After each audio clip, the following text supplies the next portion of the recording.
Kalau ada orang buat baik dengan kita dah, misalnya kak sedekah kepada kita dah, kecek molek, ikutlah dah. Buat baik dengan kita, gapo kita sepatutnya kita kena buat kepada orang itu, orang yang buat baik dengan kita.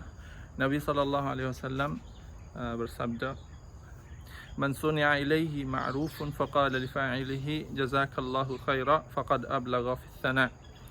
Jadi maksudnya siapa yang buat baik kepada dia, nah, ikut buat baik apa pun dah.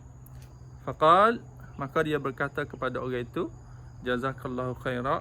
Dia kata, semoga Allah SWT balas kepada engkau balasan yang baik.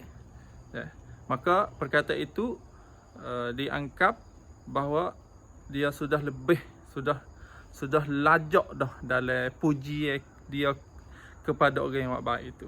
Maksudnya cukuplah kita baca, kita kata jazakallahu khairan kepada orang yang buat baik dengan kita. Semoga kita insya-Allah ikut sunnah Nabi SAW.